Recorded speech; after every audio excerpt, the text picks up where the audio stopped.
Gabriel, a mí en la materia Sociedad de Estado del CBC de la UBA me enseñaron que con Perón se desarrolló la industria nacional y se dejó atrás el modelo agroexportador. ¿Qué tenés para decirme sobre eso? Falso, son dos mitos, o mejor dicho, un mito y medio. Para esto me tengo que remitir a lo que expliqué en el video anterior, el inicio de la decadencia argentina. Entre 1880, 1875, 1880 y 1930, Argentina creció durante 50 años seguidos a la fabulosa tasa del 5% anual. En un momento donde crecer al 3% era fantástico. Muy pocos países, solo los que estaban en la vanguardia, crecían a esa velocidad. Equivaldría a crecer en este momento al 15 o más por ciento anual, solo que en esa época lo hicimos durante 50 años seguidos. Ahora, hay un dato adicional. El dato adicional es que en ese periodo de tiempo el agro creció al 3,7, lo que era muchísimo, lo que era espectacular. Y la industria creció al 5,7, mucho más que el agro, lo cual desmiente aquello de modelo agroexportador. Habría que llamarlo con propiedad modelo industrialista agroexportador. Ejemplos de este crecimiento fantástico de la industria son muchísimos. El alsaciano Emilio Biecker, entre 1860 y 1870, inauguró en Buenos Aires una fábrica de cerveza de dimensión y calidad europea antes que este producto sea de consumo popular en nuestro país. Esto lo siguió después, por los mismos años, un poquito después, la familia Bember, inaugurando la fábrica de cerveza Quilmes. Y lo mismo hicieron muchas familias alemanas en el sur de Santa Fe, iniciando una tradición que sigue hasta nuestros días. Otro personaje, Melville Bagley, todos recordaremos este apellido. Durante el gobierno de Mitre fabricó el primer producto inscripto en el registro de patentes y marcas en nuestro país, la esperidina. Y más tarde incursionó en la industria alimenticia gracias a una eliminación de impuestos para importar máquinas para hacer galletitas. Su primera galletita fue Lola, que tuvo mucho éxito y además era usada en hospitales y sanatorios. Cuando alguien palmaba, los enfermeros solían decir, este no quiere más Lola, y de ahí quedó la frase. Otras galletitas de esta empresa, Melliza, Rumba, Amor, Criollitas, Rex, Traviata, en fin, muchísimas. La familia Noel, en el año 45, arrancó con el sol, era época de rosas, y a su empresa de dulces, chocolates, etcétera, iba a comprar Manuelita Rosas, pero en el 65 esta empresa se transformó en la empresa Noel, primera fábrica argentina de dulces y chocolate de dimensiones. Estuvo vigente durante un siglo y medio con mucho éxito y fue líder en Latinoamérica. En 1883, Tiburcio Venegas fundó la bodega El Trapiche. Ya el vino se fabricaba hacía mucho tiempo, pero esta bodega fue un salto cualitativo, convirtiéndose en una de las personalidades más importantes en la vitivinicultura argentina, junto con dos personas, Agoston Arasti de California y Silvestre Ochagavía en Chile.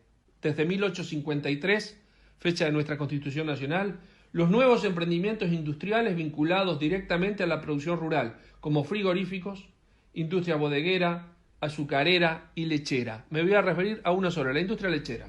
Las pequeñas industrias elaboradoras y comercializadoras de productos derivados de la leche prosperaban imparables. Un ejemplo, 1855 aparece Mañasco Hermanos.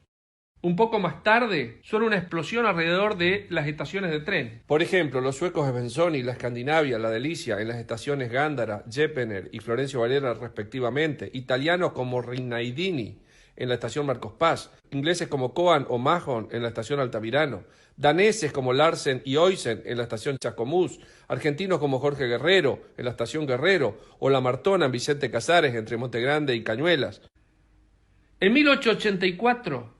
de la unión de un belga, Ernesto Bunge, y su cuñado Jorge Born, surge Bunge y Born, para dedicarse a la comercialización de cereales, un trading internacional. Ya no estamos solamente en la producción, sino en la comercialización a escala mundial. En 1899, la misma empresa adquiere un taller de hojalatería y empieza a fabricar envases Centenera, que tengo entendido sigue hasta el día de hoy. Fue una líder continental en producción de envases. En 1902, el grupo Bungeborn instala un molino en el dique 3 de Puerto Madero y nace Molinos Río de la Plata, con la gran cantidad de productos de consumo diario, sigue hoy. En 1911 hay una huelga de obreros de la panificación, anarquista. Su gran aporte en la industria fue haberle puesto nombres que trataban despectivamente a las Fuerzas Armadas y al clero a ciertas facturas. Entonces, los cañoncitos, los vigilantes, bola de fraile, suspiro de monja, etc. Bueno, Torcuato Di Tella se cansó de estas huelgas, tenía una panadería e inventó una máquina amasadora de pan. Fue tal su éxito nacional e internacional que tuvo que hacer una industria para fabricar esa máquina amasadora de pan. Se llamó Sección Industrial Amasadoras Mecánicas, SIAM. Empezó fabricando máquinas amasadoras, siguió fabricando heladeras, cocinas, autos, motos, etcétera, etcétera. La empresa SIAM es una metáfora de lo que no debe hacerse. Surgió en un país libre y empezó a decaer en un país con industria protegida. Los hijos de Torcuato Di Tella mordieron el anzuelo. La empresa quebró en 1972 y los hijos se reciclaron como políticos, uno en el gobierno de Menem y otro en el gobierno de los Kirchner. Otros ejemplos. Bartolomé Long inventó en 1875 la desgranadora argentina en Colonia Hessler, Santa Fe. En 1917 aparece la primer cosechadora autopropulsada del mundo. La inventó José Frick en Pigüé. Suele decirse que la primer cosechadora autopropulsada del mundo fue la Rotaña, que en realidad fue creada 10 años después. Es verdad que la Rotaña estuvo mejor protegida por patentes y atrás de esa cosechadora autopropulsada después surgió una fábrica. En 1878 Nicolás Schneider fabrica el primer arado en Esperanza. Jacobo Pauser, un alemán, en 1867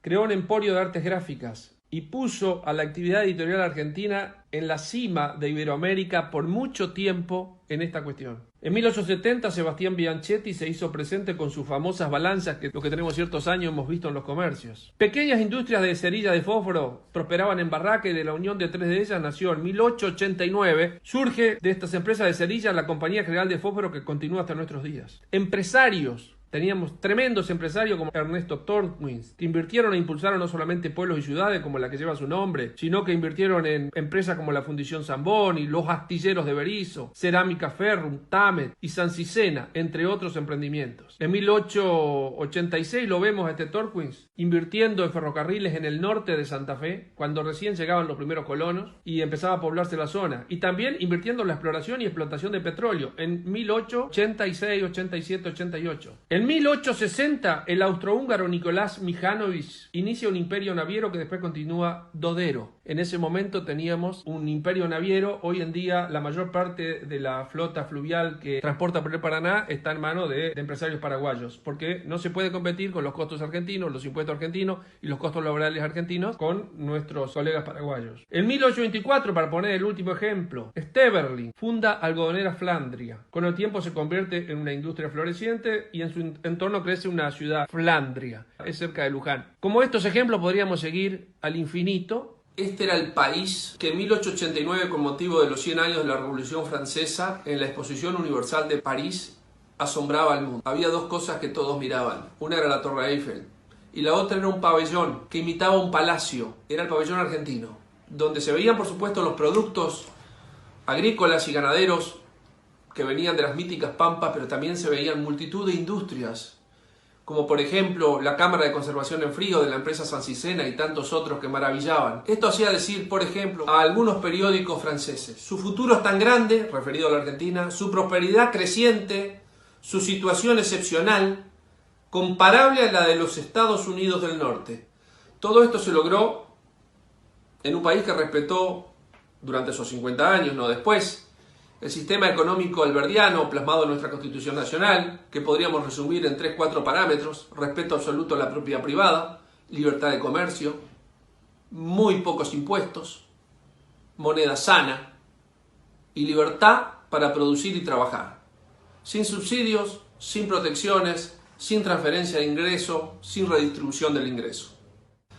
Este es el país que estaba entre las 7 potencias del orbe hasta 1930, incluso un poco más, y que hoy luce en los indicadores mundiales de libertad económica al lado de países comunistas, países que recientemente han salido del comunismo, teocracias islámicas, dictaduras tribales, como podemos estar viendo en el mapa.